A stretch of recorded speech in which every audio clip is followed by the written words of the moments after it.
Beliau mengatakan begini, demokrasi itu bukan tujuan, tetapi demokrasi Langgam kerja. itu langgam kerja. Sesudah dia diserap, dia tidak kembalikan lagi. Tapi dia tumbuh sebagai fotokopi di dalam dirinya. Nah ini bahaya. Orang tidak menjadi maker, tetapi dia menjadi user. Di usia ini baru kita bisa bikin persentase ya Pak, berapa pada masa itu. Luar biasa. Mungkin saya sombong sekali, saya sebagai bekas tahanan ngomongnya kayak begitu ya kan. Ya tapi saya bergulat, bukan bilang gampang untuk menjadi kutuke sampai saat ini. Gitu. Pergulatan saya juga macam-macam.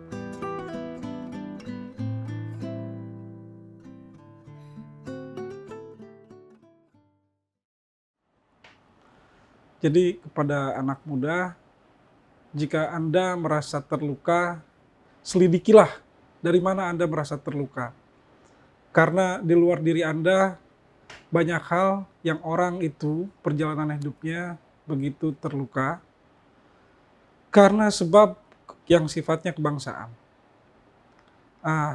Saya hari ini sudah berada di kediaman Pak atau Bung ya, Bung Putu Oka Sukanta. Iya, terima kasih.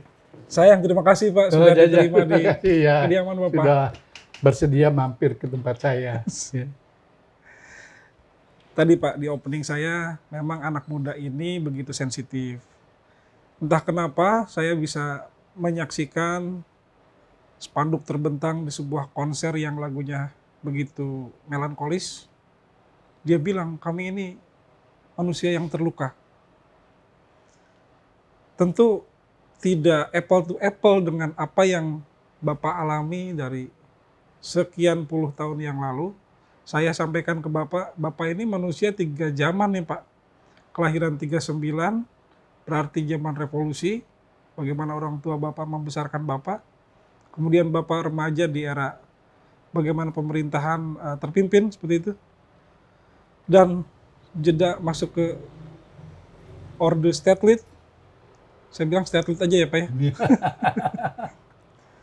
Bapak kemudian dihukum tanpa diadili. Nah ini, teman-teman muda ini. Beliau ini pernah dihukum tanpa diadili. Karena sebab organisasi Lekra. Tetapi beliau selalu sampaikan, saya ini menulis bukan karena Lekra ya Pak ya. Iya. Menulis karena saya sebagai penulis. Seperti itu. Nah, banyak hal yang mungkin sejarah tentang pada masa itu seperti apa. Tapi kami ingin memulainya dari bagaimana sih Bapak melihat konteks zaman hari ini, Pak. Apa titik refleksi 3 babak zaman Indonesia ini dan sampai hari ini Bapak masih bisa menyaksikannya, masih seger Bapak ya? Ya segar. Harus dipelihara kesehatan mental dan fisik. Iya. Usia udah 85 ya Pak hampir? Usia menjelang 85 Juli ini. Yes. Mungkin akan ada peluncuran buku saya terbaru. Juli nanti ya? Ya, paling enggak tahun ini ada kumpulan puisi saya yang akan diterbitkan oleh Kabar Media. Dan biasanya rame teman-teman muda. Itu memancing kegairahan saya untuk tidak berhenti menulis dan untuk terus belajar dari teman-teman muda yang visioner. Ya. 85 kan ya orang bilang lansia. Tapi saya tidak mau Alzheimer. Ya, begitu Bung Jajang. Betul Pak. Iya. Nah kembali Pak, banyak orang visioner hari ini tentu banyak. Nah cuma mereka harus punya refleksi terhadap sejarahnya. Bagaimana Bapak melihat konteks zaman hari ini Pak? Saya melihat anak-anak muda ini sebagian besar yang saya gauli ya, itu cukup visioner gitu. Artinya dia berpikir tentang masa depan Indonesia. Dalam situasi yang belang-belonteng Indonesia, ya kan. Hanya saja seperti masih ada ketakutan untuk mengorganisasi diri menjadi pressure group untuk menyampaikan ide-idenya, merealisasi gagasan-gagasannya. Banyak LSM yang hebat, kuat, Tapi saya kok membandingkannya, ini sebatang lidi yang kuat untuk menepuk lalat atau nyamuk. Nah, LSM-LSM yang kuat ini belum menjadi sapu lidi. Walaupun visi mereka sama, programnya saling berkaitan, tapi belum menjadi sapu lidi untuk membersihkan kotoran-kotoran yang ada di halaman kampung kita. Nggak usah jauh-jauh lah, di halaman kampung kita. Begitu loh Bung Jajang. Ini apakah dampak dari ketakutan yang dibangun oleh Orde Baru selama 35 tahun, sehingga ketakutan ini merupakan power untuk orang mudah lupa, untuk orang tidak berani berbeda, untuk menjadi orang yang oportunistik. Ya. Jadi menurut saya perlu satu introspeksi terhadap diri kita masing-masing untuk mencari sebab musabab kenapa kita mudah lupa. Ya. Kalau kita mudah lupa, kita enggan mempelajari masa lampau kita. Sedangkan masa lampau adalah kekuatan yang membangun masa kini dan juga mendorong kita ke masa depan. Ya. Nah, kalau takut melihat bangsa kita atau mudah lupa terhadap bangsa kita, ya bisa kayak begini hasilnya. Itu Bung Jajan. Oke. Semangat zaman ya, kita bilang semangat zaman. Ya. Saya dulu pernah ada filmnya juga Pak, Zeitgeist ya. Ya. Ini penting karena semangat zaman itu kalau kita bilang kan kayak mental set masyarakat nih kok kira-kiranya ada di situasi rata-rata, hampir mirip gitu. Pasti ada faktor tadi ya, sistem yang membentuk kondisi ini. Satu, kita pernah mengalami yang dinamakan floating mass. Zaman Soeharto, masa mengambang. Masa mengambang ini, dia dilepaskannya dengan kontak-kontak substansial dari kehidupan manusia. Dari pembelajaran di sekolah misalnya, terjadi pergeseran. Cara mendidik orang tidak menjadi pemikir, tidak menjadi orang yang mampu mengekspresikan pikirannya, menjadi orang yang absorb, menyerap. Sesudah dia diserap, dia tidak kembalikan lagi. Tapi dia tumbuh sebagai fotokopi di dalam dirinya. Nah, ini bahaya. Orang tidak menjadi maker, tetapi dia menjadi user. Ya, mungkin Bung Jajang bisa memahami. Ya. Dia tidak menjadi maker. Kita membutuhkan maker. Kita membutuhkan pembuat, power yang menyampaikan pemikiran-pemikiran barunya, analisanya terhadap sejarah kita. Bukan menjadi pengguna, pengutip dari disertasi orang untuk mendapatkan penyelesaian kuliah. Ya, gitu. Ini bahaya. Tapi saya tidak punya power untuk berbuat lebih selain menjadi penyair. Selain menjadi penulis novel atau cerita pendek.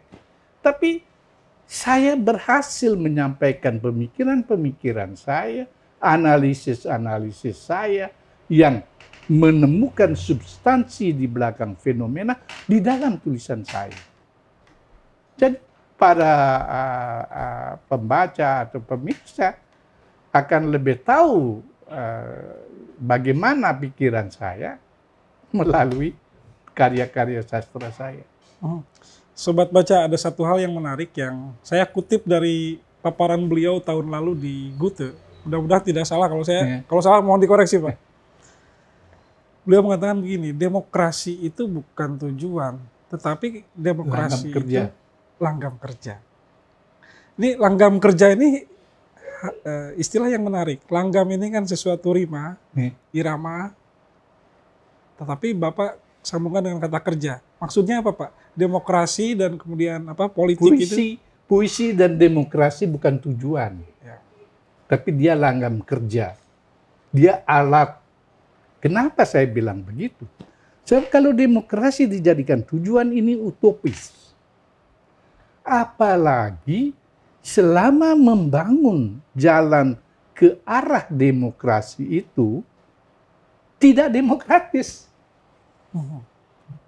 Nah, kalau kita memulai pekerjaan saja tidak dengan demokratis, apa itu demokratis? Demokratis itu adalah kesetaraan di dalam berbeda. Bagaimana kita bisa mencapai sesuatu bangunan yang langgamnya, inti pekerjaannya itu menghormati perbedaan dan mengagungkan kesetaraan? Tidak mungkin. Ya kan? Ya. Jadi oleh karena itu, saya bilang demokratis itu bukan tujuan tapi langgam kerja. Coba dimulai dengan langgam kerja yang demokratis. Intinya adalah menghormati kesetaraan dan juga menghormati perbedaan.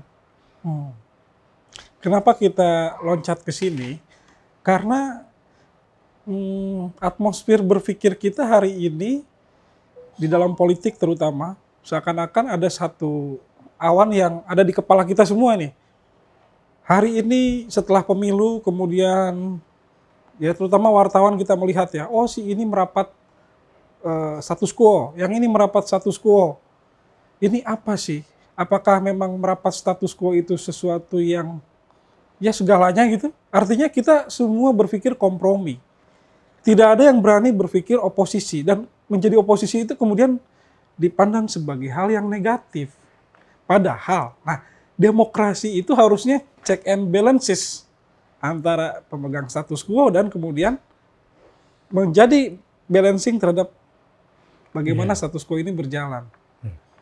Ya, omongannya kan tujuannya membangun keseimbangan. Keseimbangan itu tidak mungkin terjadi dalam keseragaman. Keseimbangan itu terjadi antara kesetaraan dan perbedaan ini. Di dalam keseimbangan itu ada yang beda gitu loh. Itu yang disebut keseimbangan. Kalau tidak ada yang berbeda, ya bukan keseimbangan, dia mayoritas, ya seperti Golkar dulu kan ya, mayoritas berkuasa, itu yang lainnya tidak boleh ada gitu loh kan. Nah itu, ini akibat dari floating mass dulu. Semua pendidikan dirubah, semua mengagungkan keseragaman, semua harus seragam, tempat tidur spraynya, sarung bantalnya, semuanya harus kuning. Itu saya mengalami ketika saya melakukan pelatihan kesehatan di Wonogiri. Jadi untuk praktek pijat harus semua kuning. Oh jadi Bapak masuk ke praktek pijat setelah Bapak dikeluarkan atau bagaimana? Iya, saya dari tahun 1900 itu mengelola program pemberdayaan masyarakat di bidang kesehatan. Oh. Saya mengajar hampir ke seluruh provinsi dengan kerjasama dengan Depkes. Saya juga bergiat dalam bidang HIV/AIDS dan mereka menerima saya seadanya. Oleh karena itu saya sangat mengagungkan kesetaraan di dalam berbeda. Karena saya masuk dalam program akupunktur, saya masuk dalam program HIV, saya masuk dalam program waria dan lain sebagainya, itu mereka terima saya. Tidak pernah mempersoalkan saya bekas tahanan atau tidak. Karena saya hadir dalam profesionalisme saya. Ini yang diperlukan. Artinya kalau kita bicara negara, negara juga sudah menjamin ya dari sisi itu ya. Enggak. Kalau saya berhubungan dengan birokrasi, kaitannya dengan administrasi negara, saya tetap ET. Jadi untuk melawan ET, melawan kerangkeng ET ini, saya menerobos. Saya hadir dengan profesionalisme saya. Walaupun ketika ketemu administrasi, Ya, ketika berurusan dengan administrasi misalnya dulu, setiap tanggal 30 September orang diundang ke kelurahan untuk bermalam di sana atau dipidatoin di sana, dimaki-maki di situ, harus ikut. Tapi sudah itu saya bekerja, saya praktek aku puncuk, saya tampil, berusaha tampil sebagai orang profesional, dan ini hak saya. Saya merebut hak saya. Untuk membuktikan bahwa saya profesionalisme, saya punya ijazah, saya punya izin praktek, saya punya tempat praktek yang legal, dan lain sebagainya. Itu cara survive saya. Menulis misalnya, koran-koran atau majalah media menolak tulisan saya, bukan karena isinya jelek, tetapi karena nama. Oleh karena itu, saya mencari media-media lain yang mau menerima saya. Tulisan saya tanpa harus ganti nama dan lain sebagainya. Dan itu berhasil saya lakukan. Sehingga saya menulis dalam zaman Soeharto di bawah penindasan atau saya mengikuti kompetisi-kompetisi tertentu yang bisa saya ikuti, saya menjadi pemenang. Nah itu cara berlawan saya. Ya orang mau menindas saya, ya tindas saja, saya akan bisa ngeles. Secara pribadi. Tapi secara sistem, ini masalah bangsa. ya. Ya. Apa yang berbeda itu adalah perbedaan di dalam berpikir ya Bapak? Perbedaan di dalam berpikir, perbedaan di dalam memposisikan diri. Bukan perbedaan berpikir itu sebuah penyakit. Kadang-kadang, bukan kadang-kadang ya, karena floating mass tadi, perbedaan berpikir itu kemudian dianggap sebagai penyakit. Sebagai musuh. Sebagai musuh. Berbeda itu adalah berpermusuhan. Ini betul-betul sangat merusak bangunan kejiwaan bangsa. Bangunan kejiwaan bangsa. Saya bilang itu. Nah ini yang harus diperbaiki oleh para intelektual Indonesia, cendekiawan, orang yang tahu agama, mempunyai penafsiran yang bersamaan dengan orang lain terhadap satu ayat dan lain sebagainya. Ini kan karena kita memahami sesuatu menurut tafsir yang berbeda-beda. Ya. Tafsir yang berbeda-beda. Dan orang dikelompokkan oleh tafsir yang berbeda-beda ini. Tapi selama itu dia berjalan sejajar, saling menghormati tidak apa-apa. Tetapi kalau sudah saling membinasakan secara kejiwaan maupun secara fisik, nah ini yang patut kita cermati, cegah, dan perbaiki. Kalau kita lihat fenomena ini terjadi di media sosial hari ini, Pak. Kalau ada seseorang yang berpikir berbeda, itu diserbu oleh pasukan netizen. Kemudian dipermalukan dengan komentar-komentar yang sinis, bahkan dicari sampai ke profil pribadinya, kemudian dibongkarlah kalau dia punya kesalahan itu dia paparkan muka umum gitu ya. Saya satu sisi menyikapi ini juga, masyarakat ini tidak dewasa, perbedaan tadi dianggap sebagai musuh. Betul kata Bapak. Padahal seharusnya orang menyimak, kemudian mencerna kenapa dia berpikir begini.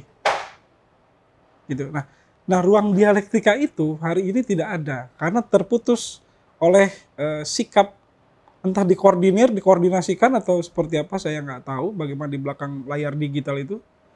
Karena tiba-tiba viral, efek algoritma seperti itu, kemudian diserang. Dan ya dipaparkan di internet yang jejaknya pasti akan ada di internet seperti itu. Iya, ini kan kita melihat bagaimana penguasaan industri Hmm. oleh kelompok-kelompok berpikir tertentu. Ya. Jadi kita sekarang hidup di celah-celah sempit pertumbuhan industri berbagai macam kebutuhan manusia, termasuk industri mass media. Siapa yang di belakang mass media ini? Kan ini yang menentukan. Ya. Saya pernah punya teman yang sangat kritis sebagai filmmaker, bekerja sama dalam membuat film-film kesaksian penyintas 65. Begitu dia cemerlang pemikiran. Tapi ketika dia sudah selesai kuliah, masuk ke dalam satu bisnis industri perfilman, dia menjadi kehilangan kreativitasnya itu. Kehilangan daya pikirnya. Karena dia menentukan sistem yang ikut di dalam sistem yang sudah dibangun oleh bisnis itu, oleh industri itu. Ini salah satunya. Sehingga perlu industri-industri alternatif di mana orang yang punya duit gila-gilaan berani membiayai pemikiran-pemikiran yang berbeda. Konteksnya tetap di itu ya, di arena itu ya. Tetap di arena itu. Masalahnya kan apa yang ada di belakang kepala mereka. Itu masalahnya. Dan penulis, wartawan punya kewajiban untuk mengungkapkan, mengungkapkan apa yang ada di belakang fenomena itu. Iya, ini kewajiban kami ini sebagai jurnalis. Iya, itu. Jurnalis ini sekarang kan hebat-hebat kan dia menggunakan hak investigasinya. Kalau dulu kami sebut turun ke bawah, hak investigasinya. Penulis-penulis juga seharusnya melakukan hal seperti itu, penelitian misalnya kan. Ya. Dia nggak mungkin cuma mengandalkan inspirasi datang dari langit yang lepas dengan kondisi masyarakatnya, nggak mungkin. Saya nggak percaya. Ya, saya keberpihakan saya di dalam sastra adalah mengungkapkan, mengekspor, mengungkapkan substansi di belakang fenomena untuk mencerdaskan pembaca. Nah, ini menarik nih. Bersastra itu menjadi semangat tersendiri. Karena sampai hari ini Bapak di usia 85, saya masih melihat Bapak seger. Kenapa sastra itu menjadi hal yang membangun semangat, Pak? Sastra kan tinggal kita pilih sastra macam apa. Nah, saya menempatkan sastra adalah satu media yang mampu menampung kegelisahan saya. Ya, yang mampu menampung ide-ide saya. Yang mampu menampung pikiran-pikiran kritis saya di dalam bentuk sastra. Tapi orang lain banyak bersastra itu, ya mungkin ya saya nggak berani mengatakan dengan pasti, sekedar mempermainkan kata-kata. Sementara kebutuhan pembaca informasi, dia tidak informatif. Ini tinggal pilihan dari sastrawan itu sendiri. Dia mau menulis sastra macam apa, ya kan? Mau menggunakan estetika macam apa. Nah, itu. Ya sekarang banyak orang bilang saya nggak bisa membaca itu puisi, nggak ngerti apa maksudnya. Banyak orang juga bilang ya cerpen-cerpen itu absurd semua, nggak jelas apa mau yang disampaikannya. Ya bikinlah yang menurut Anda bisa mewakili pemikiran Anda. Kita nggak bisa mendikte juga kan. Ini kan kreatif kan, imajinasi, khayal kan. Bagaimana kita mengendalikan khayalan orang? Kecuali dari niat ingsunnya. dari hasratnya dia. Kalau saya sering bilang, writing is struggle against dehumanization. Writing Menulis. is struggle to be human against. Menulis adalah Perjuangan untuk melawan dehumanisasi. Menulis adalah perjuangan untuk menjadi manusia kembali. Karena sejarah saya sempat tidak dimanusiakan. Saya tidak mau, saya bukan kecoa. Saya manusia. Saya bukan menulis karena ada lembaga yang lekra misalnya. Saya menulis karena kebutuhan saya menyampaikan kegelisahan saya.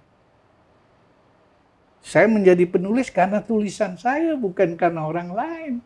Kalau saya tidak menulis, saya tidak jadi penulis. Iya kan?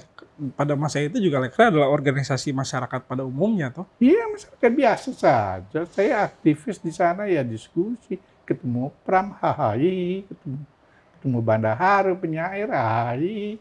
Kita bergaul, tapi ini kan saya melihat teman-teman ini memposisikan Lekra sebagai satu organisasi penuh disiplin, diktator, institusional dan sebagainya. Itu semua salah. Paguyuban biasa kok. Iya. Paguyuban biasa ya. Ini yang menjadi. Dia gerakan kebudayaan ya. Ya. Lekra gerakan kebudayaan, baik nasional maupun internasional. Karena dia didirikan ke tahun 50, 17 Agustus 50. Ketika kita Soekarno sedang membangun bangsa Indonesia untuk anti-imperialisme dan anti-feodalisme. Nah, itu tatanan berpikir. Ya. Anti-imperialisme dan anti-feodalisme.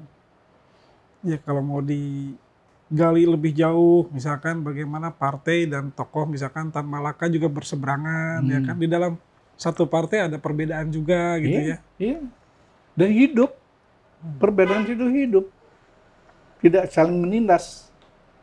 Bahwasanya kemudian mereka, misalnya dengan PSI, saya dengar dari Yubar Ayub bahwa PSI lah yang pertama memboyong istilah realisme sosialis ke Indonesia. Tetapi seniman-seniman PSI tidak ada yang menerapkannya. Sebagian dari seniman Lekra dianggap menerapkan realisme sosialis. Padahal itu diboyong oleh PSI loh, musuhnya PKI ya kan. Jadi berseliwerannya ide-ide, visi-visi itu menghidupkan bangsa. Misalnya kemudian terjadi ya pembekuan PSI, Murba, kemudian Kartosuryo ditangkap, Permestan, tetapi itu cuma apa saya bilang pelarangan terhadap organisasinya, tapi pengikutnya terus hidup. Tidak seperti yang 65, ya kan? Tidak ada TAP PRS, ya kan? Tidak ada kan. Sekarang kalau kita berpikir lebih dalam lagi untuk membebaskan cara berpikir, cabut TAP MPRS. Tentang dilarangnya cara berpikir. Itu kan dilarangnya bukan organisasi. Kalau organisasinya dilarang nggak apa-apa. Ya. Ini kan dilarang cara berpikir. Iya. Iya kan? Nah ini saya kira tugas kita sebagai bangsa menyadarkan petinggi-petinggi negara. Iya kan? Iya. Berat loh tugas ini. Berat. Tidak selesai 10 tahun kemarin. Mungkin 2 generasi anak muda ini. Tapi kalau sistem pendidikan masih tetap seperti begitu, bagaimana anak-anak muda ini menguak cara berpikir? Terjadi penguakan cara berpikir karena secara individual mereka kontak dengan dunia luar, dengan bacaan-bacaan, ya kan? Tapi tidak sistemnya.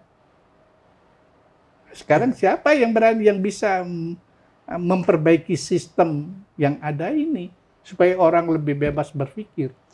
Kemarin saya baca tulisannya Carnegie Institute apa ya? Dia bilang judulnya begini, The Last Battle of the Titans, pemilu tahun ini. Iya. Pemilu terakhir yang pesertanya kelahiran angkatan generasi apa namanya? Z. Baby boomer ya, baby boomer. Mungkin ya ini sebuah hal yang perlu dicermati juga. Apakah memang cara pandang terhadap perbedaan berpikir, tadi kembali ke situ ya? Iya. Apakah akan naik ke permukaan, kemudian ini menjadi satu refleksi bersama gitu.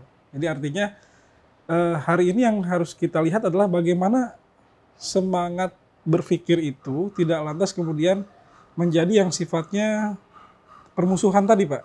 Permusuhan dan temporer. Dan temporer. Iya, tapi kita lihat juga begini ya. Nggak bisa melepaskan cara berpikir dengan konstruksi ekonomi bangsa. Oke.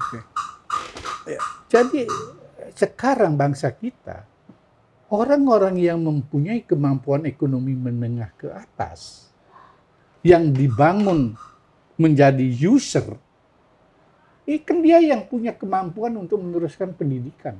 Ya. Dan kemudian dia yang akan menjadi pemimpin-pemimpin. Iya. Ya. Nah, tapi bangunan ekonomi yang di bawah tetap aja menggeliat di bawah. Tidak bisa menjadi kekuatan yang merubah pemikiran-pemikiran. Sehingga diperlukan juga bangunan ekonomi, kemampuan ekonomi yang mendukung the marginal people, the marginalized people, orang yang dipinggirkan, ya orang yang disisihkan. Ini sebenarnya menjadi pekerjaan besar. Ya. Kalau di tatanan ekonomi yang mapan, ya sudah, dia lulus SMA, dia lulus kedokteran, dia lulus universitas yang lain, dia belajar ke luar negeri, pulang-pulang meneruskan saja. Iya kan? Kadang-kadang saya suka berceloteh gini, Pak. Kita ini persaingan semakin ketat, saya bilang. Kita ini nobody bersaingnya. Kita nggak mungkin ada mobilitas vertikal, saya bilang. Karena kita ini nobody, kemudian ketika kita pun berkompetisi, loh susah, ada anak pejabat, ada anak pengusaha. Lah aku ini kan orang jelata, gimana bisa mobilitas vertikal gitu. Saya suka bercanda gitu. Ya inilah membangun power. Ya. Saya bilang itu hitung tuh. Republik Indonesia dari 45, sekarang berapa? 70 sekian tahun tuh. Berarti ada 70 tahun pejabat tuh, berapa berkompetisinya sama itu sebenarnya. Ya. Sebenarnya itu yang mereka membagi-bagi saja kan. Siapapun yang menang, orang-orang itu juga yang akan mendapat bagian dalam konteks pemilihan umum. Ya. Nah itu. Kemarin juga ada penelitian dari CSIS tuh, sekitar 30% dari pemilihan legislatif kemarin terjangkit yang namanya kronisme. CSIS yang bilang. Ya anaknya sih. Anak siapa ya? 30%. Jadi memang ya itulah sulitnya. Bagaimana sistem berpikir itu di depan. Karena di depan ada kronisme. Ya, mesti mulai sistem pendidikan yang harus dirubah. Menurut saya itu. Tapi ini memang long term program ya kan. Sistem pendidikan dari TK, dari PAUD sudah diajarkan tentang perbedaan, kemandirian, penghormatan terhadap orang. Ya. Ini kan yang hilang. Saya kira ada tulisan Bapak yang menarik yang saya kutip dari epilog pada buku Jejak Sunyi Si Jalak Bali. Saya izin bacakan ya, Pak. Silakan. Merancang masa depan adalah langkah-langkah untuk mengubah karakter penguasa. Mencabut peraturan-peraturan dan perundang-undangan yang diskriminatif. memberikan peluang bagi rakyat banyak untuk hidup manusiawi di bidang hukum, ekonomi, pendidikan, dan kesehatan. Bagaimana cara mencapai tujuan tersebut? Setiap orang akan menggunakan haknya untuk memilih caranya masing-masing. Nah, saya pikir itu tepat ya, karena tidak bisa kemudian juga mengandalkan satu Komando. Jadi kembali pada orang-orang harus punya kekuatan masing-masing. Betul. Niat ingsun. Niat ya. Tetapi jangan jadi batang lidi ya Pak ya. Itu ya. Iya. Sobat baca. Cobalah menjadi sapu lidi. Ayo kita menjadi sapu lidi, jangan menjadi batang lidi. Karena sudah sampai pada hikmah yang beliau utarakan seperti itu, kita ingin mendengar bagaimana beliau punya sastra 3 babak. Trilogi puisi. Trilogi puisi. Saya akan baca kayak sebagian dari buku saya yang terbaru, Pengakuan. Ini tentang pengakuan Jokowi terhadap rekonsiliasi budaya, kebudayaan ya. Tapi saya akan bacakan trilogi puisi saya. Untuk pengakuan. Lelaki itu yang dihormati, dikawal. Teman kerja yang disebut pembantu. Lelaki itu yang dihormati, siap membaca huruf-huruf di kertas yang dipegangnya. Tampak gemetar halus, entah angin sumilir, sayup-sayup, entah getaran detak jantung. Padahal dia hadir tidak di ruang pengadilan, tapi di balai pertaruhan martabat. Lelaki itu menenangkan jiwa, ketahuan dari getar suara. Ya, orang-orang selalu mengharap yang lebih selain memaklumi yang sudah diraih. Maka lelaki itu membaca surat yang disiapkan pasti oleh banyak pembantunya. Dengan pikiran yang jernih dan hati yang tulus, mengakui bahwa pelanggaran hak asasi manusia yang berat memang terjadi di beberapa peristiwa. Aku meraba-raba dada. Jantungku belum kena agitasi. Saya menaruh simpati dan empati yang mendalam kepada para korban dan keluarga korban. Aku mulai merenungkannya. Memulihkan hak-hak korban secara adil dan bijaksana tanpa menegasikan penyelesaian yudisial. Tanganku tanpa kuperingatkan mengusap dada, merangsang imunitas. Terngiang bagai nyanyian tawon. Pemulihan luka bangsa tidak akan terulang lagi. Batukku mulai di luar kendali. Aku mencari kerlip bintang. Terbentur langit-langit. Layar terbentang menayangkan peristiwa-peristiwa melukai bangsa. Jilatan api, kilat kelewang, kepala menggelinding, lubang ditumbun menghilangkan jejak. siapa itu yang mengapung?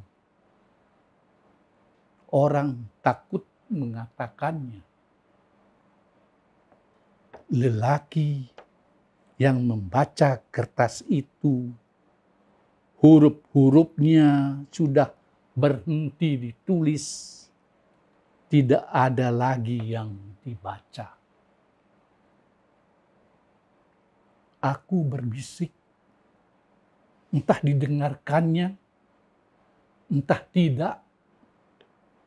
Teruskan, Bapak. Di mana pelaku itu disembunyikan? Itu yang pertama.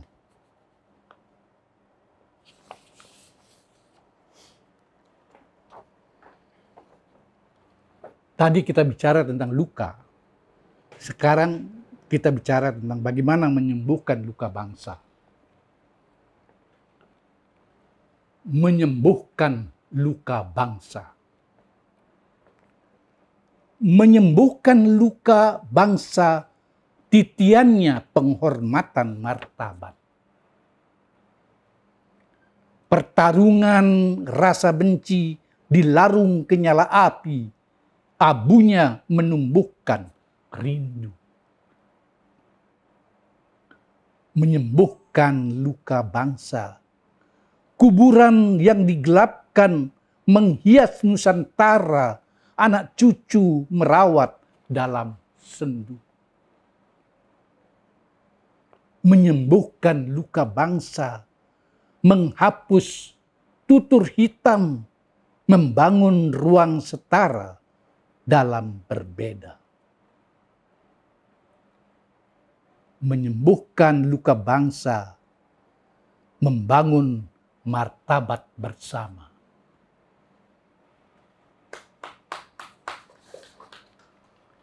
Yaitu bagaimana menyembuhkan luka bangsa. Trilogi yang ketiga, mencintaimu. Mencintaimu karena luka-lukamu, karena borokmu, karena engah-engahmu, karena berbagai penyakitmu. Indonesia, bekas-bekas penggalian, bekas-bekas pengerukan, bekas-bekas penebangan, bekas-bekas pencurian, ketidakberdayaan atas penipuan. Cintaku kepadamu, Indonesia, untuk dirawat dan diruat. Luar biasa sekali. Trilogi puisi. Trilogi puisi. Luka. Awalnya luka. Luka, penyukan, dan mencintainya. Walaupun luka tetap cinta Indonesia ya Pak? Justru karena Indonesia banyak luka, banyak borok, ketipu, dan lain sebagainya, kita tetap mencintainya dengan syarat kita merawat dan meruat. Nursing dan cleansing. Meruat ini kan membuang roh-roh jahat yang merusak Indonesia. Merawat batin dan tubuhnya yang luka-luka, bekas-bekas galian dan lain sebagainya. Jadi itulah prinsip saya sebagai warga negara Indonesia, sebagai orang yang pernah 10 tahun ditahan tanpa diadili dan tetap memperjuangkan pemikiran-pemikiran kritis untuk memperbaiki Indonesia. Terima kasih. Kalau di penjara itu yang hilang kebebasan Pak ya, tetapi di dalam penjara pasti ada yang ditemukan. Apa itu Pak? Saya belajar dari manusia yang telanjang bulat. Karena para tahanan ini tidak lagi mempunyai fungsi sosialnya. Dia cuma just a number, cuma angka. Dia cuma boleh kata iya. Tidak ada kata yang lain.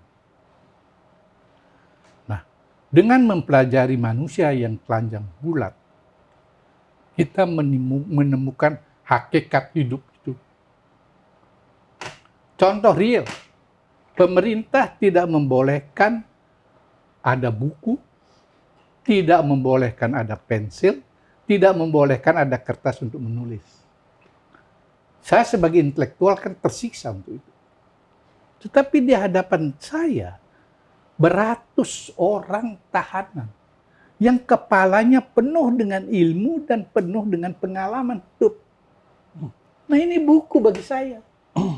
Saya tiap pagi belajar dengan si A bagaimana bikin tempe, lusanya saya belajar bagaimana bisa mencukur, dan saya pencukur yang baik di penjara.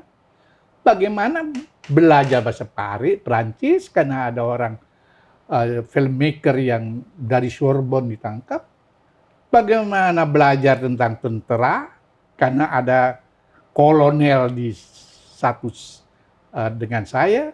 Kemudian bagaimana saya diajari memijat akupunktur karena saya satu session dengan Dr. Lim Chua-chin yang ahli akupunktur, dia dokter kelahi. Dia tamat kedokteran tahun 1939.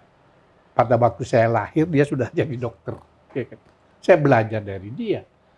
Jadi ada sisi-sisi lain yang tersembunyi, yang merupakan sumber kehidupan. Bahwa banyak yang frustrasi, banyak yang kangen sama anak, kangen sama istri. Itu manusiawi saja. Itu hal yang manusiawi. Kita tidak boleh meniadakan hal seperti itu. Yang menjadi persoalan sampai sekarang adalah tidak adanya pengakuan terhadap tindakan-tindakan yang tidak manusiawi dari penguasa.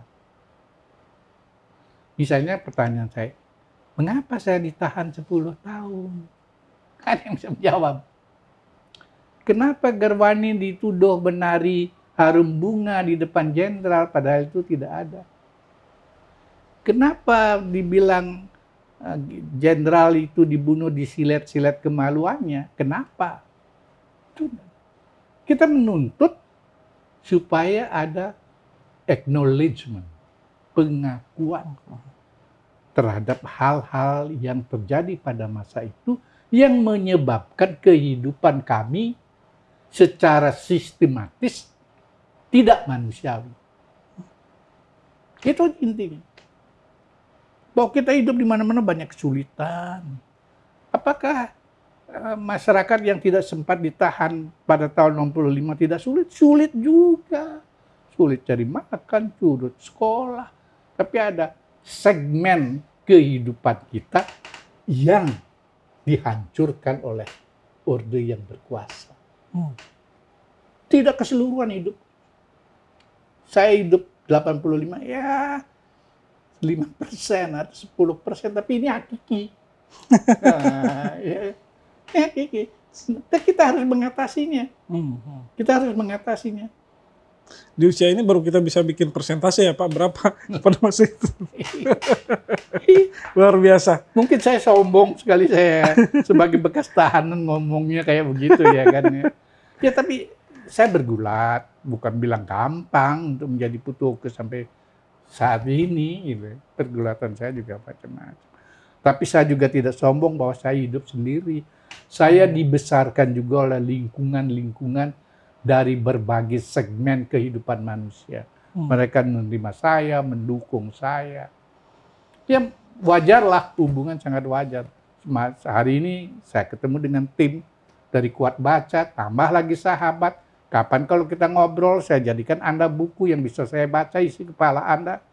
Ya, juga dengan Bung Jajang, saya senang mendengar ceritanya tadi. Ya kan? Kita bertemu pada segmen kehidupan. Tidak ada orang bertemu pada semua segmen kehidupannya yang sama. Nggak ada. Ya. Iya kan? Mari kita setara dalam berbeda. Itu menarik. Nah, terakhir Pak, karena Bapak ini di bidang sastra, sastra juga ada rezimnya nih Pak. Nah, ada nggak pesan Bapak tentang dunia sastra saat ini, Pak? Ya, saya berharap teman-teman yang bergerak di bidang sastra, entah menulis novel, menulis puisi atau cerita pendek, bikinlah pembaca Anda menjadi orang yang lebih cerdas dibanding sebelum membaca karya-karya Anda. Satu lagi tambahannya, Pak. Seringkali dialektika kemudian juga jadi permusuhan, Pak, di dunia sastra. Gimana tuh, Pak, menurut Bapak? Ya, itu wajar bagi saya, kan orang saling memilih keberpihakannya gitu. Asal tidak saling membinasakan aja. Ya kan? Itu wajar menurut saya, ada proses berbeda cara kreativitasnya menulis, itu wajar aja bagi saya. Ayo kita ketemu, saling melakukan apresiasi. Itu dia, Pak. Itu yang menarik ya. Baik, Sobat Baca, demikian ngobrol kita dengan Mbah Putu Oka Sukanta. Jadi beliau ini bagi kami luar biasa karena pertama membaca karya-karya beliau itu kami baca di internet, Pak, karena bukunya sudah mau cari di mana ini. Tapi di internet itu banyak sekali buku-buku beliau yang diperjualbelikan. Mungkin dulu itu kolektor siapa gitu, kemudian dijual. Nah, para pedagang buku di internet itu sekarang sudah banyak yang memperjualbelikan karya-karya beliau. Cuma pertanyaannya nih, Pak, kalau bisa dibikin PDF, dibikin digital, karena generasi sekarang bacanya digital, Pak. Ya, sudah dilakukan, misalnya beberapa buku saya dijual e-book kan. E-book ya? Ya. Buku yang terbit di Gramedia, buku yang terbit di Jaker itu. Sudah ada yang di PDF kan. Nah, okay. Kalau gitu tinggal, Bapak punya medsos nggak, Pak? Enggak, saya cuma pakai WA sama email saja. Nah, itu dia. Beliau belum punya Instagram dan TikTok. Sudah out of date usia saya. Nggak mampu lagi membuat yang kebutuhan medsos sekarang ini. Nah, jadi kalau ada yang membantu, ayo kita bikin sama-sama. Sementara nonton dulu di media sosial, YouTube, Instagram, Twitter, TikToknya kuatbaca.com. Saksikan Safari Sastra berikutnya yang pasti semakin menarik dan terus menarik. Sampai jumpa.